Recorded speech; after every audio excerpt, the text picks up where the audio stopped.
বাংলাদেশের সবচেয়ে বড় সংস্কার তো উনার হাত দিয়ে হয়েছে।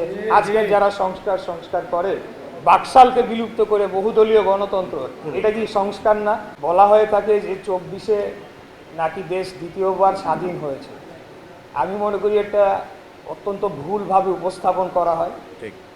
1971 সালের যে মহান মুক্তিযুদ্ধ হয়েছিল সেটার সাথে কোনো কিছুরই তুলনা চলে না। সেদিন 71 সালেই বাংলাদেশ স্বাধীন হয়েছিল।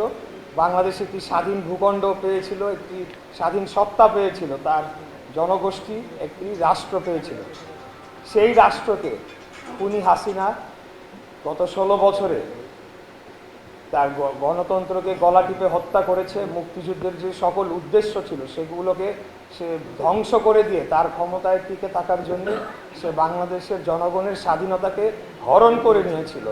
সেই স্বাধীনতাকে আমরা ফেরত পেয়েছি 2024 সালে ছাত্র জনতার রক্তাক্ত গণ অভ্যুত্থানের মাধ্যমে।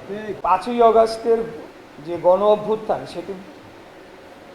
সেটি ঘটানোর জন্যে দীর্ঘ 16 বছর বিএনপির রক্তাক্ত পাটাতন তৈরি দিয়েছে। যেই রক্তাক্ত পাটাতনের উপর দিয়ে গিয়ে ছাত্র জনতার ব্যানারে বাংলাদেশ তার গণতন্ত্র স্বাধীনতা ফেরত পেয়েছে, ফ্যাসিবাদী খুনি স্বৈরাচারী হাসিনাকে দেশ থেকে বিতাড়িত করেছে।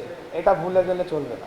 5ই আগস্টের পরে একটি বিশেষ রাজনৈতিক দল তারা তাদের যে ভূমিকা এবং তাদের যে আচরণ এবং তাদের যে বক্তব্য সেগুলোকে আসলে আমাদেরকে মর্মাহত করেছে। আমরা বলবো যে যারা স্বাধীনতা বিরোধী ছিল 71 সালে, এই কথাগুলো এখন আনা উচিত ছিল না আজকে, কিন্তু তারপরেও আমরা আনতে বাধ্য হচ্ছি তাদেরই ভূমিকার কারণে। তারা আজকে এসে 71-এর মুক্তিযুদ্ধকে কোনোভাবে খাটো করা যায় কিনা সেই ধরনের একটা প্রচেষ্টায় লিপ্ত হয়েছে এবং তারা বাংলাদেশ 24-এ স্বাধীন হয়েছে এই ধরনের একটা বয়ান দাঁড় করানোর চেষ্টা করছে, যেটা আসলে সম্পূর্ণ রাজনৈতিক দুরভিসন্ধিমূলক এবং এটাকে আমাদেরকে স্পষ্টভাবে এই বিষয়ে আমাদেরকে বক্তব্য রাখতে হবে। আমাদের শান্তিপূর্ণ সমাবেশ যেতে মহাসমাবেশ 28 অক্টোবর, সেখানে কিভাবে আমাদের নিরীহ নিরস্ত্র জনগণের বুকের উপর গুলি চালানো হয় সেটিরই একটা ধারাবাহিকতায় কিন্তু জুলাই আগস্টের আমরা যে রক্তাক্ত গণ অভ্যুত্থান সেটি আমরা দেখতে পাই। সেখানে আমাদের বিএনপির পরিচয়ধারী সরাসরি 800-র অধিক নেতাকর্মী জীবন দিয়েছে। শহীদ রাষ্ট্রপতি জিয়াউর রহমান, বাংলাদেশের সবচেয়ে বড় সংস্কার তো উনার হাত দিয়ে হয়েছে। আজকে যারা সংস্কার করে বাকশালকে বিলুপ্ত করে বহুদলীয় গণতন্ত্র, এটা কি সংস্কার না? এর চেয়ে বড় কোনো সংস্কার হতে পারে?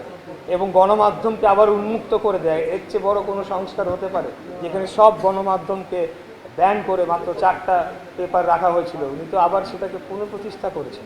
স্বাধীনতাকে যারা সমর্থন করতে চায় নাই, আজকে যদি তারা এসে দাবি করে যে তারাই একমাত্র দেশপ্রেমিক আর সেনাবাহিনী দেশপ্রেমিক, তখন এটা অবশ্যই আমরা এটাকে কোনোভাবেই সহ্য করে নিতে পারি না, নিব না। কারণ মাঠে আমরা ছিলাম, আমরা আমাদের পরিচয় লুকাই নাই, আমরা আওয়ামী লীগের বেশ ধরে তাদের সাথে মিশে আমাদের অস্তিত্ব রক্ষার লড়াইও করি নাই।